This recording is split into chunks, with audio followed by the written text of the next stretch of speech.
Fala investidor e investidora, seja muito bem-vindo ao nosso canal. Eu sou o Fernando Lira e sou especialista em investimentos e macroeconomia. E no vídeo de hoje eu vou te mostrar os principais dados da semana que acabou de passar, bem como alguns insights que entendo ser muito significativos para a sua jornada de investidor. Então vem comigo e vamos começar pelo Brasil, né? Os dados da semana que aconteceu então aqui no Brasil.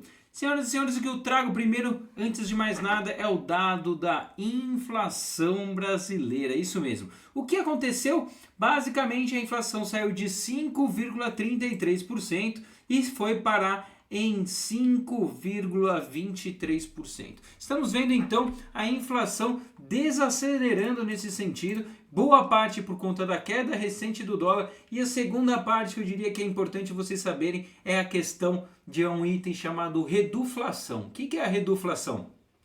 Degradação da qualidade do produto, bem como a diminuição, né, a redução do tamanho dos produtos. E por que eu estou falando isso? Esse é algo, item peculiar aqui, porque basicamente nesse mês a gente viu então a gasolina, senhoras e senhores, passando a ter 30% de álcool. Muitos aí do mercado estão falando que é a alcoolina. Então, de certa forma, a gasolina do mês passado tem muito mais qualidade do que a gasolina atual que acaba entrando aqui no nosso índice inflacionário, né? Justamente porque a gasolina então deveria ficar mais barata porque agora ela se degradou, né? Tem mais álcool dentro dela. E esse número então, a inflação, os índices inflacionários não fazem o devido cálculo e ajuste de forma para mostrar a realidade para você.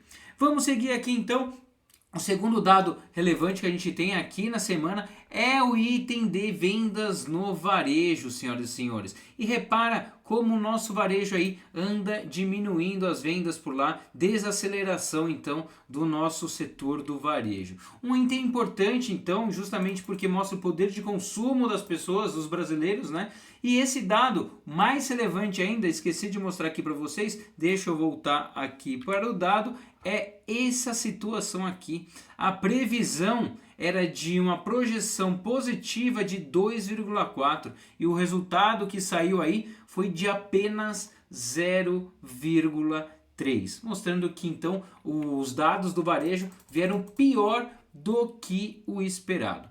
Já no setor de serviços, então, a gente vê basicamente um número positivo de 2,8, mas repara que desde ali de dezembro do ano passado, ele vem vindo aí numa tendência aqui de queda, inclusive em relação ao mês anterior, que foi de 3,6%, e agora a gente está em 2,8%. O insight que eu quero trazer aqui para a questão dos serviços é que basicamente ele é 60% do nosso PIB, o setor de serviços. No entanto, já trouxe em vídeos passados aqui para vocês o seguinte dado: indústria se deteriorando, serviços praticamente estagnados, sustentando aí para a nossa economia, agronegócio se deteriorando e o setor público, que é bancado aí por nossos impostos, indo muito bem. O que eu falo, por que eu estou trazendo esse insight aqui para vocês? Porque o setor de serviços, que continua ainda aquecido, digamos de certa forma, fraco, mas ainda aquecido, não está negativo, está sendo bancado pelo setor público, que é o único que anda tendo receitas significativas aí. Então, não é algo sustentável. O setor da indústria, o setor do agronegócio não estão contratando serviços, puxando os serviços para cima. Quem está puxando o setor de serviços para cima é o governo brasileiro, com as suas contratações batendo o recorde então de arrecadação. Então é algo completamente insustentável. O setor de serviços, se não fosse o setor público bancando isso daqui, estaria então muito pior aí nesse quesito, tá bom? Vamos voltar então, vou para os dados aqui dos Estados Unidos da América. Tivemos dados da inflação lá, o IPCA deles, que a gente chama de CPI americano, e o dado veio abaixo do que o mercado estava projetando, né? Então repara que a inflação dos Estados Unidos vem cedendo aí ao longo de meados de 2022 até agora. No entanto, o dado de hoje é de que veio abaixo da projeção, o que é um sinal muito bom, e é por isso que começa então a ganhar força aí lá nos Estados Unidos o início da queda da taxa de juros, Mas um fato relevante que ninguém comenta aí, só vem falando de projeções, etc., do dado inflacionário americano, o que que é? É que todo esse esforço feito pelos Estados Unidos aí, quase nos últimos 3 anos, significa que fez a inflação americana cair para 2,7%. No entanto, a meta de inflação por lá é de 2% ou menos. E a gente ainda está em 2,7%, e esse 2,7% não está querendo ceder de forma significativa. E o Trump aí já entra em brigas aí com o Jerome Powell, o presidente do Banco Central americano, de querer que ele baixe aí essa taxa de juros americana, porque está muito alta ainda. Né? Estamos aí na casa de 4, quase meio aí, né? 4,25, 4,5, e é uma taxa de juros muito alta para os Estados Unidos, tá? Segundo dado de inflação lá nos Estados Unidos, o IPP, já vou explicar um pouquinho melhor para vocês. Repara que o IPP, ele permanece aqui acelerado, aquecido, né? A projeção era de 2,5% e ele veio acima do que o mercado estava esperando, veio 3,3%. E por que eu estou falando desse dado do IPP? Porque o IPP é basicamente o índice inflacionário de preços ao produtor. Então, o produtor vai lá produzir, sei lá, milho, café, carne e etc. E ele tem um determinado custo. Esses custos deles, então, estão aumentando. O custo de produção, principalmente dessa área aqui do agronegócio, né, tá basicamente impregnado ainda mais a inflação ali. E por que eu estou falando isso? Porque ela antecipa uma inflação à frente. Porque, obviamente, o produtor vai repassar, então, esses custos para nós, o consumidor final. Então, há uma tendência enraizada ainda de inflação lá nos Estados Unidos, o que faz aí com que alguns economistas e o próprio Jerome Powell fale que não está na hora de começar a baixar a taxa de juros. Então, estamos tendo um pouco de discussão política e econômica lá nos Estados Unidos quanto a esse quesito do que de fato deve ser feito com a taxa de juros. Já também, ainda nos Estados Unidos, vemos as vendas no varejo, senhoras e senhores. Repare então que basicamente ali desde fevereiro desse ano as vendas no varejo lá nos Estados Unidos andam aí numa tendência de queda também. É o poder de fogo, o poder de consumo da população americana diminuindo, mostrando então uma desaceleração por parte dos consumidores americanos. Sem mais delongas, vamos já entrar um pouquinho nos dados que tivemos nessa semana sobre a China, né? Segunda maior economia do mundo, 7 vezes maior que o Brasil, sendo que esse país lá em 95 era muito menor do que o Brasil. O Brasil era 8 vezes maior do que a China. Dá para acreditar nisso?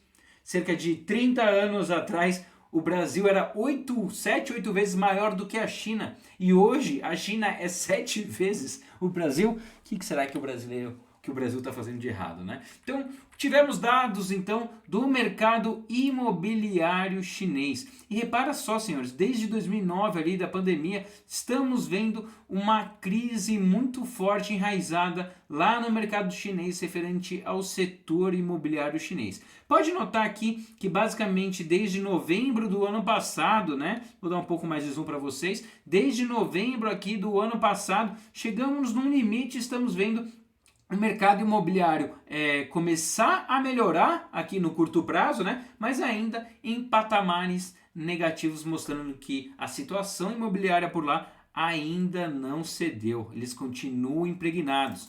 E ainda também dados do varejo do mercado chinês, pessoal. Olha só, desde aqui de meados de 2023, também numa tendência de queda, mostrando uma economia desacelerando, né, a economia chinesa. Reparem como isso conversa muito também, né, com essa parte do mercado de preços dos imóveis lá na China. E a gente vê, inclusive, uma aceleração aí nos últimos 3 meses da parte do varejo. Então, o varejo não vai bem no Brasil, o varejo não vai bem nos Estados Unidos e o varejo não vai bem na China. Por que eu estou querendo reforçar isso daqui com vocês? Porque, basicamente, lembrando, a China é 30% das exportações brasileiras. Os Estados Unidos é 10%. Só esses 2 países que eu acabei de mostrar para vocês, então, corresponde a 40% das nossas exportações. E se esses países vão mal, se 40% do nosso faturamento está atrelado a esses dois não estão indo bem, provavelmente devemos ter aí com um certo delay reflexos na nossa economia. O próximo dado que eu quero então trazer com vocês, matamos aqui os principais dados da semana então que se passou, é alguns insights aqui referente ao dólar e um pouquinho da situação da economia lá dos Estados Unidos. E o primeiro dado que eu quero trazer para você, vou começar então aqui pelo real em relação ao dólar, né? Dólar frente ao real, vamos colocar aqui então um segundinho. O que nós estamos vendo, né, senhoras e senhores? Olha isso daqui, olha que belezinha aqui. Reparem que o dólar vem numa tendência de alta aqui, basicamente se iniciando lá em 2011, né? No qual ele ficou muito bem preso aqui nesse canal de alta, no qual a gente está vendo ele bater aqui no limiar, basicamente, de uma resistência aqui, né? E por que eu estou querendo trazer isso? Será que teremos uma impulsão aqui de volta mais forte do dólar agora na reta de final de ano? Será que teremos o dólar então rompendo essa linha de tendência de alta e começando uma linha de tendência de baixa? A verdade é que o dólar só cai com consistência no longo prazo quando a gente encontra ciclos, booms de commodities, tá? Como foi o caso aqui basicamente do ano de 2002, no qual tivemos o super ciclo das commodities sendo impulsionado pela China. A China estava muito aquecida e impulsionava nossas commodities, e por isso o dólar caiu com grande consistência durante 10 anos. E logo na sequência a gente viu o quê? Pequenos ciclos de boom de commodities, né? Reparem aqui o que aconteceu basicamente aqui de 2016, marcado pelo impeachment da Dilma na sequência, e olha o que aconteceu aqui também, basicamente depois da pandemia, no qual a gente teve uns booms de commodities também, né? Uma queda significativa. E agora? Será que temos um boom de commodities pela frente, fazendo com que isso barre? A verdade é que os dados de commodities ainda mostram que apenas os metais preciosos, bem como o ouro, estão de fato aquecidos. No entanto, o Brasil vende basicamente 3 tipos de commodities, né, as principais: petróleo, minério de ferro e soja. Ah, mas Fernando, a gente não é o maior produtor de café, de milho, de carne, etc? Sim, mas esses itens perto desses 3 que eu acabei de mencionar, de novo, petróleo, minério de ferro e soja, eles são um tanto quanto irrelevantes. Então, basicamente, a nossa economia se acelera e aquece quando a gente vê petróleo, minério de ferro e soja aquecendo então os seus preços. E por enquanto não estamos vendo ainda isso acontecer. Nesse caso, então, fica uma dica que há muito mais uma forte tendência de uma disparada nova do dólar no segundo semestre, principalmente porque temos empresas mandando seus lucros para fora, então a demanda por dólar aumenta. Tá? E agora o dado que eu trago é exatamente essa mesma ótica, no entanto, através da comparação do dólar em relação a moedas fortes. Quem que está aqui nessas moedas fortes, né? 60% eu já adianto para vocês do peso desse índice é o euro. Na sequência a gente tem também libra esterlina, franco suíço e o iene japonês. Tá bom? Então na hora que a gente olha para esse gráfico aqui, também estamos vendo aqui, né, o dólar aqui numa tendência de alta desde ali entre 2009 e 2011, marcado então muito parecido com o que a gente acabou de ver com o dólar em relação ao real. Né? Então repara como esse canal também vem sendo respeitado, e a gente se encontra também nesse limiar aqui, senhoras e senhores. Então, repara o seguinte, não é o dólar não é o real que está se fortalecendo perante o real, é o dólar que anda enfraquecendo perante a todas as moedas no geral. E na hora que a gente chega nessa conclusão, se vermos o dólar subindo com força, tá, perante as moedas fortes, o que você acha que vai acontecer com o dólar perante o real, que é a moeda de um país emergente, que é a moeda de uma economia com um PIB de 2 trilhões de dólares, que é uma economia de menos de 2% do PIB global. Lembre-se o seguinte, pessoal, o Brasil ele é irrelevante economicamente falando. Eu sei que pode doer porque a gente é brasileiro, mas essa é a grande verdade. Os Estados Unidos tem 2 estados que sozinhos são maiores do que a economia brasileira. O primeiro deles, o maior, é o dobro da economia brasileira, que é marcado pela Califórnia, e o que tem que é maior também do que a economia brasileira, um pouquinho mais, mas ali de certa forma competitivo, mais à frente do Brasil, é o estado do Texas. Então, só os Estados Unidos tem 2 estados que sozinhos são maiores do que o Brasil. De novo, o Brasil ele é irrelevante, o Brasil economicamente é irrelevante. A gente não tem poder de barganha nas coisas, tá bom? Principalmente que a gente é um país de commodities, né? Por que eu tô falando disso de commodities? Porque são produtos sem diferencial algum. Se os nossos produtos não têm diferencial, a gente vai para o mercado brigar exclusivamente por preço, tá bom? Então vamos voltar aqui. Vamos ver o que mais eu trago aqui para vocês. Um dado interessante, né? Vou trazer esse dado sobre os empregos nos Estados Unidos e eu quero que vocês prestem atenção nesse dado, porque uma recessão só é declarada lá nos Estados Unidos quando a gente tem um aumento abrupto da taxa de desemprego. E repara nesse dado aqui, ele mostra, tá pessoal, basicamente a média dos últimos 3 meses do dado do payroll, que é o dado de emprego lá nos Estados Unidos, de novas vagas lá nos Estados Unidos. E repara o seguinte, cada faixa cinza aqui que vocês estão vendo aqui no gráfico, ela nada mais é do que recessões do que aconteceram, tá bom? E repara só, quando a gente vê essa média dos dados de empregos caindo com consistência, a gente vê o que? Uma recessão a caminho. E repara que isso acontece desde 1948. É muito dado aqui para vocês, né? Vamos pegar aqui as últimas principais, né? Bolha da internet no ano de 2000. Repara aqui, queda significativa, tivemos uma recessão. Né? Aqui, bolha do subprime, da grande crise imobiliária lá nos Estados Unidos, queda significativa, recessão. Tivemos aqui, mal dá para ver direito aqui, mas tivemos também uma queda muito expressiva aqui, que foi marcado pela pandemia, mas foi uma crise muito curta, por isso que mal dá para ver aqui a faixa cinza. E repara, senhoras e senhores, o patamar que a gente se encontra. Repara que esse patamar aqui que a gente se encontra só é visto em períodos de pré-recessão, bem como ou até mesmo já em períodos recessivos. Então, de novo, estou trazendo um dado que vocês estão vendo que é desde 1948, mostrando que há, então, um momento de cautela na parte dos nossos investimentos, principalmente de investimentos atrelados ao mercado de renda variável, principalmente os investimentos atrelados a ações. Por quê? Porque na hora que eu venho para o próximo dado que eu trago aqui para vocês, o que a gente vê? Basicamente na linha, perdão, aqui, deixa eu ver se cabe aqui melhor para vocês, cabe o negócio inteiro na tela. Então, basicamente esse dado aqui mostra a faixa preta aqui, essa linha preta é a inflação americana, tá bom? E a linha vermelha é o S&P 500, e presta atenção, é a previsão do S&P 500 para 12 meses à frente, excluindo os setores de energia, financeiro e mercado imobiliário. Calma, vocês já vão entender um pouco mais do que o raciocínio por trás aqui, que eu vou mastigar para vocês. Repara sempre quando a gente está no pico da inflação, a gente vê o S&P 500 aqui começando a subir, tendo margens para subida. De novo, tivemos então aqui o mínimo, vamos ver o outro pico máximo aqui de inflação, tivemos aqui então a subida do S&P 500 mais na frente. Tivemos aqui um pico de inflação, tivemos a continuidade dos preços do S&P 500, do índice do S&P 500. E o inverso também é verdade, né? Repara quando a inflação está nos seus mínimos aqui, a gente vê então o quê?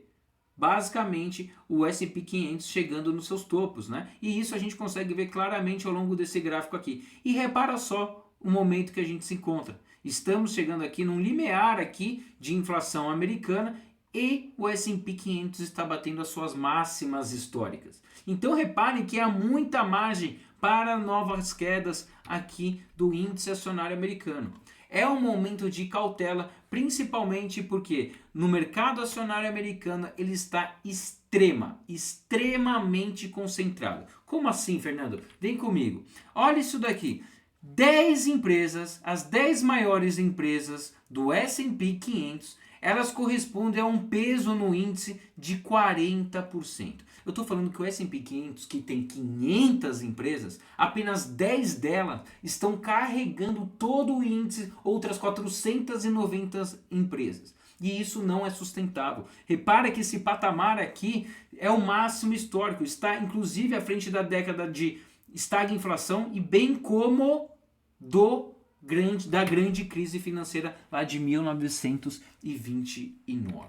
Então, pessoal, Entendemos aqui o que a gente passou por essa semana, bem como estamos vendo os dados de dólar e do mercado acionário americano. Prestem atenção, tomem cuidado com seus investimentos. Se forem comprar ações, comprem ações com uma análise mais criteriosa, porque não é momento agora de tomar muito risco. Devemos ter ainda uma nova onda de euforia trazendo eventuais novas altas, mas já sabemos que essas novas altas, de acordo com dados do mercado de trabalho americano e outros indicadores antecedentes que eu já trouxe nos nossos vídeos, que isso não é sustentável e há muito mais espaço para novas correções do que para novas altas. Por que eu estou dizendo isso? Porque o próprio Warren Buffett, o mago aí dos mercados, dos investimentos, ele mesmo está com a maior caixa da vida dele. E o que será que esse bom velhinho sabe que nós não sabemos? Se esse vídeo é relevante para você, deixa seu like, compartilha e considere me seguir para ter novos conteúdos de qualidade e baseado em dados e não em notícias ou até mesmo em especulações do mercado. Vem comigo e até o próximo vídeo. Até mais, pessoal! Fala investidor e investidora, seja muito bem-vindo ao nosso canal. Eu sou o Fernando Lira e sou especialista em investimentos e macroeconomia. E no vídeo de hoje eu vou te mostrar os principais dados da semana que acabou de passar, bem como alguns insights que entendo ser muito significativos para a sua jornada de investidor. Então vem comigo e vamos começar pelo Brasil, né? Os dados da semana que aconteceu então aqui no Brasil. Senhoras e senhores, o que eu trago primeiro, antes de mais nada, é o dado da inflação brasileira. Isso mesmo. O que aconteceu? Basicamente, a inflação saiu de 5,33% e foi parar em 5,23%. Estamos vendo então a inflação desacelerando nesse sentido, boa parte por conta da queda recente do dólar, e a segunda parte que eu diria que é importante vocês saberem é a questão de um item chamado reduflação. O que é a reduflação? Degradação da qualidade do produto, bem como a diminuição, né, a redução do tamanho dos produtos. E por que eu estou falando isso? Esse é algo item peculiar aqui, porque basicamente nesse mês a gente viu então a gasolina, senhoras e senhores, passando a ter 30% de álcool. Muitos aí do mercado estão falando que é a alcoolina. Então, de certa forma, a gasolina do mês passado tem muito mais qualidade do que a gasolina atual que acaba entrando aqui no nosso índice inflacionário, né? Justamente porque a gasolina então deveria ficar mais barata porque agora ela se degradou, né? Tem mais álcool dentro dela. E esse número então, a inflação, os índices inflacionários não fazem o devido cálculo e ajuste de forma para mostrar a realidade para você. Vamos seguir aqui então. O segundo dado relevante que a gente tem aqui na semana é o item de vendas no varejo, senhoras e senhores. E repara como o nosso varejo aí anda diminuindo as vendas por lá, desaceleração então do nosso setor do varejo. Um item importante então, justamente porque mostra o poder de consumo das pessoas, dos brasileiros, né? E esse dado mais relevante ainda, esqueci de mostrar aqui para vocês, deixa eu voltar aqui para o dado, é essa situação aqui. A previsão era de uma projeção positiva de 2,4 e o resultado que saiu aí foi de apenas 0,3, mostrando que então os dados do varejo vieram pior do que o esperado. Já no setor de serviços, então, a gente vê basicamente um número positivo de 2,8, mas repara que desde ali de dezembro do ano passado ele vem vindo aí numa tendência aqui de queda, inclusive em relação ao mês anterior, que foi de 3,6%, e agora a gente está em 2,8%.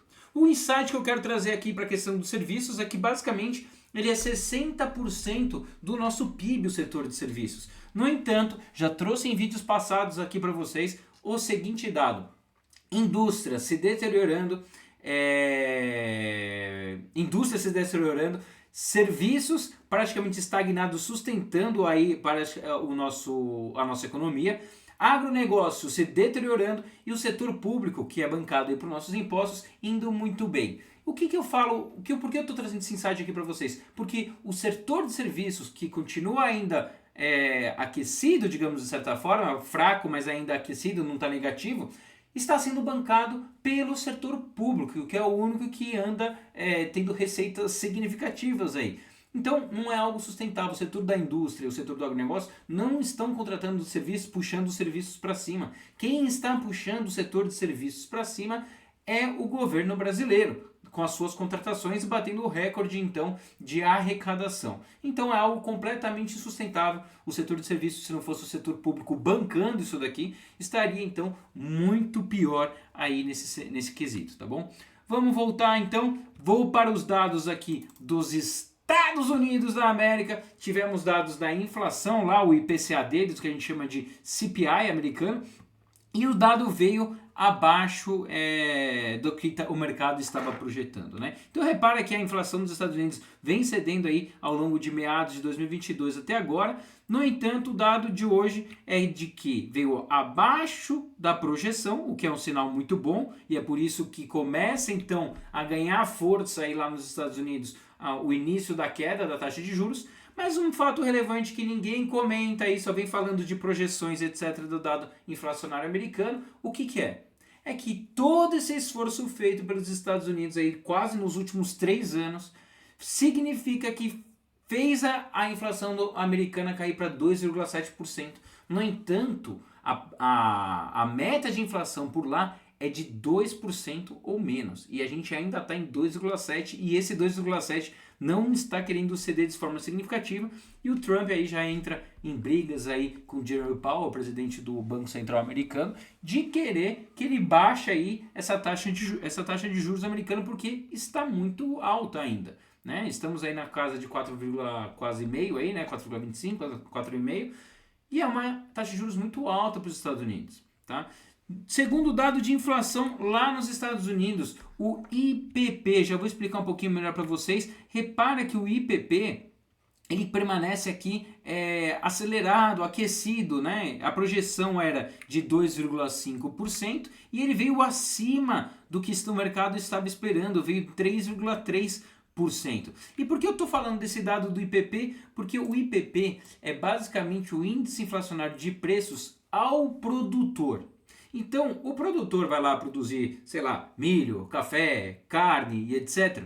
E ele tem um determinado custo. Esses custos deles, então, estão aumentando. O custo de produção, principalmente dessa área aqui do agronegócio, né, tá basicamente impregnado ainda mais a inflação ali.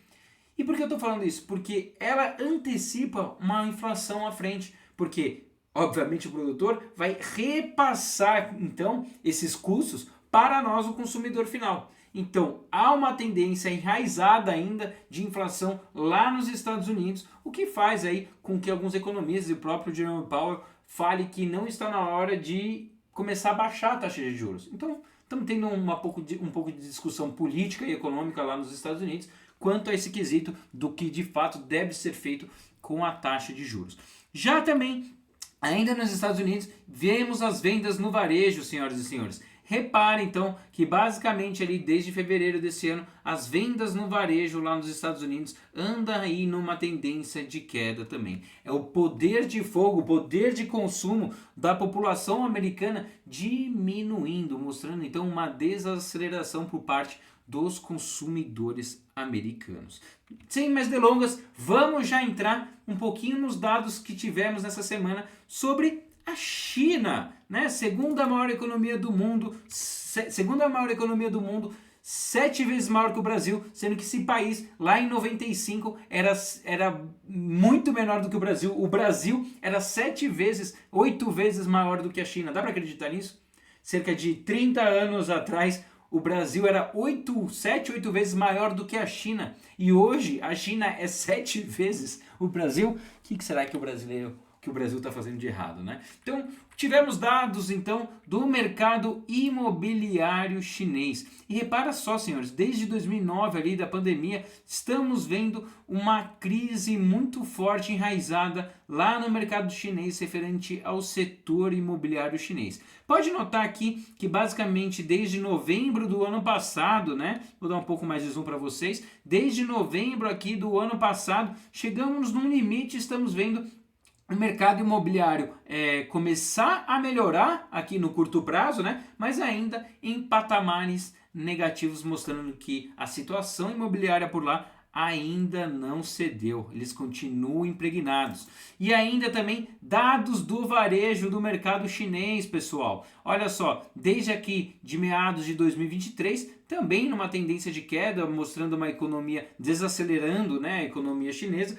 Reparem como isso conversa muito também, né, com essa parte do mercado de preços dos imóveis lá na China. E a gente vê, inclusive, uma aceleração aí nos últimos 3 meses da parte do varejo. Então, o varejo não vai bem no Brasil, o varejo não vai bem nos Estados Unidos e o varejo não vai bem na China. Por que eu estou querendo reforçar isso daqui com vocês? Porque, basicamente, lembrando, a China é 30% das exportações brasileiras. Os Estados Unidos é 10%. Só esses dois países que eu acabei de mostrar para vocês, então, corresponde a 40% das nossas exportações. E se esses países vão mal, se 40% do nosso faturamento está atrelado a esses dois e esses dois não estão indo bem, provavelmente devemos ter aí com um certo delay reflexos na nossa economia. O próximo dado que eu quero então trazer com vocês, matamos aqui os principais dados da semana então que se passou, é alguns insights aqui referente ao dólar e um pouquinho da situação da economia lá dos Estados Unidos. E o primeiro dado que eu quero trazer para você, vou começar então aqui pelo real em relação ao dólar, né? Dólar frente ao real. Vamos colocar aqui então um segundinho. O que nós estamos vendo, né, senhoras e senhores? Olha isso daqui, olha que belezinha aqui.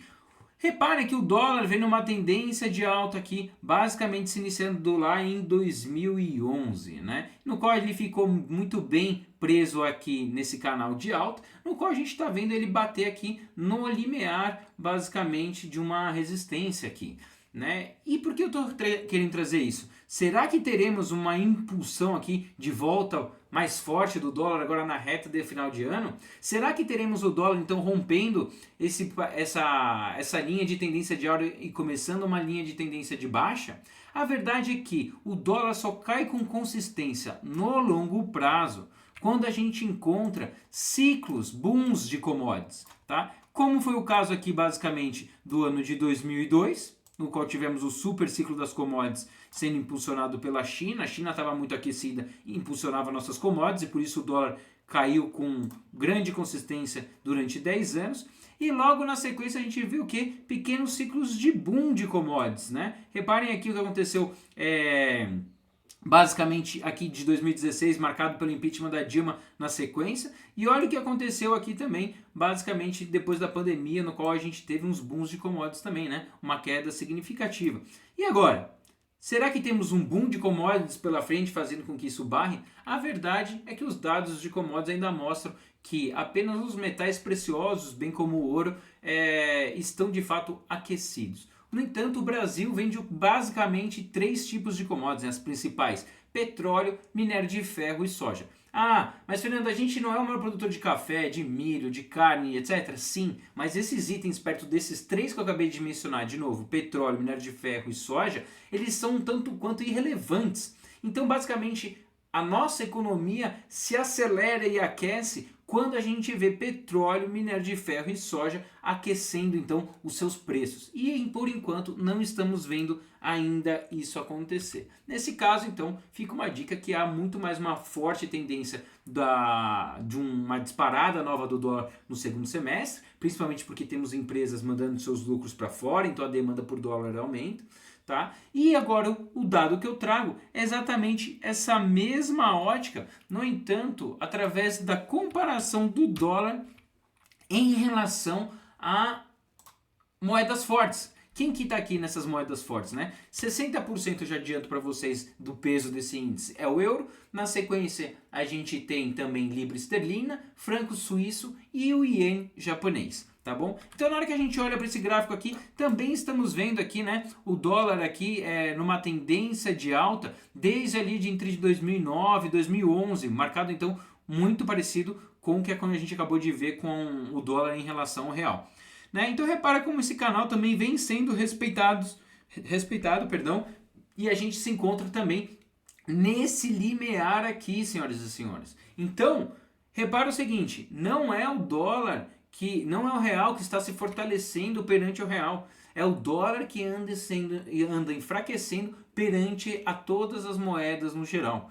E na hora que a gente chega nessa conclusão, se vermos o dólar subindo com força, tá? Perante as moedas fortes, o que você acha que vai acontecer com o dólar perante o real, que é a moeda de um país emergente, que é a moeda de uma economia com PIB de 2 trilhões de dólares, que é uma economia de menos de 2% do PIB global.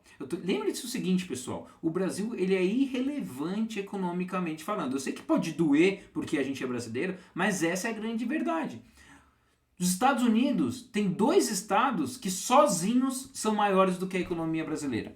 O primeiro deles, o maior, é o dobro da economia brasileira, que é marcado pela Califórnia, e o que é maior também do que a economia brasileira, um pouquinho mais, mas ali, de certa forma, competitivo, mais à frente do Brasil, é o estado do Texas. Então, só os Estados Unidos tem 2 estados que sozinhos são maiores do que o Brasil. De novo, o Brasil ele é irrelevante, o Brasil economicamente é irrelevante. A gente não tem poder de barganha nas coisas, tá bom? Principalmente que a gente é um país de commodities, né? Por que eu tô falando disso de commodities? Porque são produtos sem diferencial algum. Se os nossos produtos não têm diferencial, a gente vai para o mercado brigar exclusivamente por preço, tá bom? Então vamos voltar aqui, vamos ver o que mais eu trago aqui para vocês.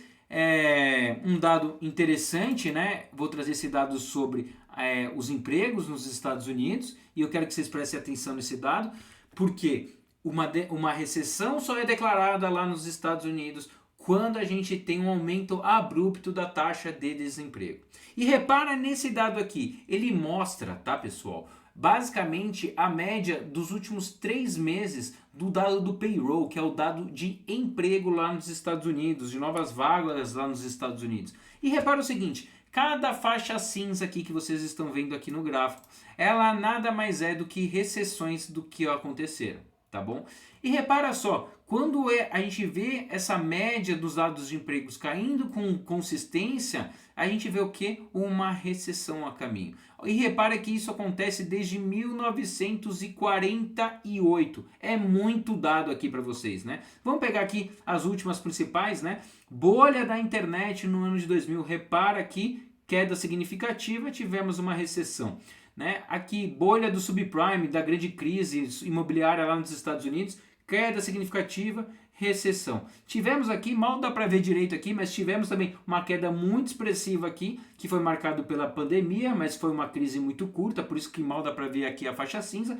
E repara, senhoras e senhores, o patamar que a gente se encontra. Repara que esse patamar aqui que a gente se encontra só é visto em períodos de pré-recessão, bem como ou até mesmo já em períodos recessivos. Então, de novo, estou trazendo um dado que vocês estão vendo que é desde 1948, mostrando que há, então, um momento de cautela na parte dos nossos investimentos, principalmente de investimentos atrelados ao mercado de renda variável, principalmente os investimentos atrelados a ações. Por quê? Porque na hora que eu venho para o próximo dado que eu trago aqui para vocês, o que a gente vê? Basicamente na linha, perdão, aqui, deixa eu ver se cabe aqui melhor para vocês, cabe o negócio inteiro na tela. Então, basicamente esse dado aqui mostra a faixa preta aqui, essa linha preta é a inflação americana, tá bom? E a linha vermelha é o S&P 500, e presta atenção, é a previsão do S&P 500 para 12 meses à frente, excluindo os setores de energia, financeiro e mercado imobiliário.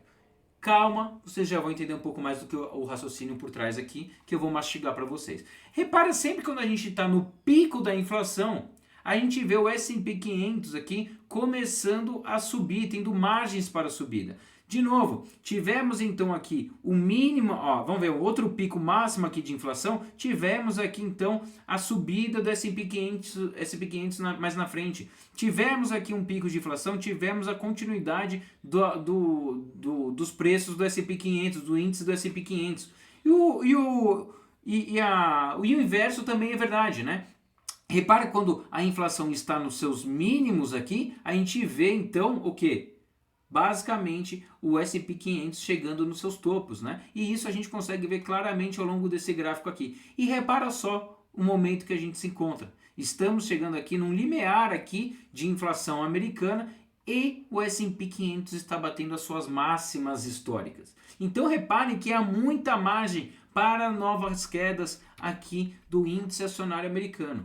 É um momento de cautela, principalmente porque no mercado acionário americano ele está extremamente concentrado. Como assim, Fernando? Vem comigo. Olha isso daqui. 10 empresas, as 10 maiores empresas do S&P 500, elas correspondem a um peso no índice de 40%. Eu estou falando que o S&P 500, que tem 500 empresas, apenas 10 delas estão carregando todo o índice, outras 490 empresas. E isso não é sustentável. Repara que esse patamar aqui é o máximo histórico, está inclusive à frente da década de estagflação e bem como da grande crise financeira lá de 1929. Então, pessoal, entendemos aqui o que a gente passou por essa semana, bem como estamos vendo os dados de dólar e do mercado acionário americano. Prestem atenção, tomem cuidado com seus investimentos. Se forem comprar ações, comprem ações com uma análise mais criteriosa, porque não é momento agora de tomar muito risco. Devemos ter ainda uma nova onda de euforia trazendo eventuais novas altas, mas já sabemos que essas novas altas, de acordo com dados do mercado do trabalho americano e outros indicadores antecedentes que eu já trouxe nos nossos vídeos, que isso não é sustentável e há muito mais espaço para novas correções do que para novas altas. Por que eu estou dizendo isso? Porque o próprio Warren Buffett, o mago aí dos mercados, dos investimentos, ele mesmo está com a maior caixa da vida dele. E o que será que esse bom velhinho sabe que nós não sabemos? Se esse vídeo é relevante para você, deixa seu like, compartilha e considere me seguir para ter novos conteúdos de qualidade e baseado em dados e não em notícias ou até mesmo em especulações do mercado. Vem comigo e até o próximo vídeo. Até mais, pessoal!